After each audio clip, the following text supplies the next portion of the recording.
Fame అచ్చురెడ్డిపై Hyderabad CCS లో case నమోదైంది. పెళ్లి పేరుతో 9.35 కోట్లు మోసం చేసిందని ఓ ఎన్ఆర్ఐ ఫిర్యాదు చేశారు. కారు, బంగారం, ఆస్తులు కొనిపించుకొని మోసం చేసిందని 2018 నుంచి పలుమార్లు డబ్బులు తీసుకుని చివరికి పెళ్లి చేసుకోలేదని ఆరోపించారు. తన కుమారుడు ధర్మేంద్రను అచ్చురెడ్డి మోసం చేసిందని యనమల సత్యనారాయణ అనే వ్యక్తి ఫిర్యాదు చేశారు. అచ్చురెడ్డితో పాటు ఆమె సోదరికి సైతం 50 లక్షలు ఇచ్చినట్టు ఫిర్యాదులో పేర్కొన్నారు.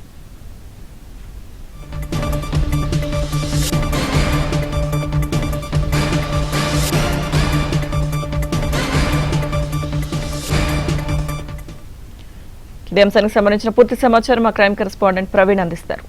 ప్రవీణ్,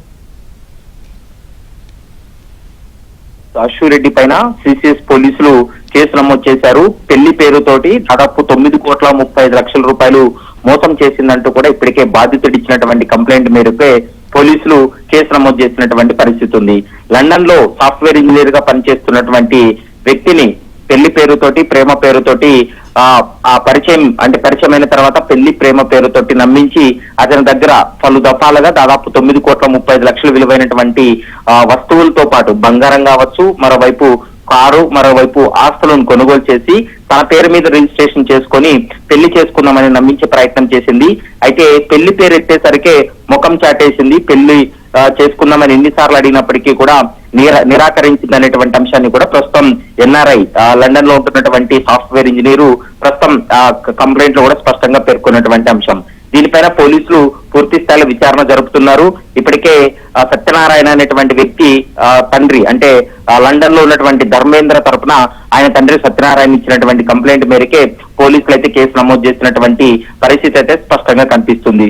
సుమారు 5 కిలోల బంగారాన్ని, మరోవైపు ఫ్లాట్లు, మరోవైపు వాహనాలను కొనుగోలు చేయించుకొని అదనంగా ఆమె సోదరికి కూడా మరొక 50 లక్షల డబ్బులు తీసుకొని మోసానికి పాల్పడింది అనేటువంటి అంశాన్ని కూడా ప్రస్తుతం ధర్మేంద్ర తండ్రి తన ఫిర్యాదులో కూడా పేర్కోవడం జరిగింది. దీంతో వీరు ఇచ్చినటువంటి ఆధారాలను బేస్ చేసుకొని సిసిఎస్ పోలీసులు ఎఫ్ఐఆర్ లో కూడా కీలక అంశాలను కూడా ప్రస్తావన చేసినటువంటి పరిస్థితి ఉంది.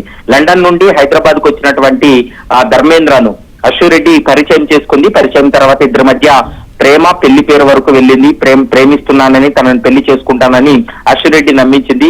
ఆర్థిక అవసరాల కోసం తనకు డబ్బులు ఇవ్వాలంటూ కూడా పలుమార్లు ఆమె అకౌంట్ కు డబ్బులు వేయించుకోతో పాటు బంగారాన్ని కొనుగోలు చేయించింది, ఆస్తులను కొనుగోలు చేయించింది. ఆ ఆస్తులు కూడా అచ్చురెడ్డి పేరే రిజిస్ట్రేషన్ చేసుకొని ఇప్పుడు పెళ్లి పేరు ఎత్తేసరికి మోసానికి పాల్పడింది అనేటువంటి అంశాన్ని కూడా ప్రస్తుతం వాళ్ళ కంప్లైంట్ లో పేర్కొన్నారు. ప్రస్తుతం పోలీసులు కేసు నమోదు చేసి ఇన్వెస్టిగేషన్ కొనసాగిస్తూ ప్రస్తుతం అచ్చురెడ్డి అయితే మాత్రం ఈ అంశానికి సంబంధించి ఇంకా స్పందించలేదు. ఆమె అందుబాటులో లేదు. ఎందుకంటే ఉదయం మనం ఆమె యొక్క వర్షన్ తీసుకుందామని కాల్ చేసినప్పటికీ కూడా ఆమె అందుబాటులో లేకుండా వెళ్ళింది. మరి పోలీసులు దీనిపైన ఎలాంటి యాక్షన్ తీసుకోబోతున్నారు? దాదాపు 9.35 కోట్ల వరకు కూడా ఆయన ఖర్చు పెట్టినట్లు కూడా తన కొన్ని ఆధారాలను పోలీసులకు ఇచ్చాడు. కాబట్టి ఈ ఆధారాలని బేస్ చేసుకుని అచ్చురెడ్డి పైన చర్యలు తీసుకునేటువంటి అవకాశం అయితే స్పష్టంగా కనిపిస్తుంది. Right Praveen, thank you.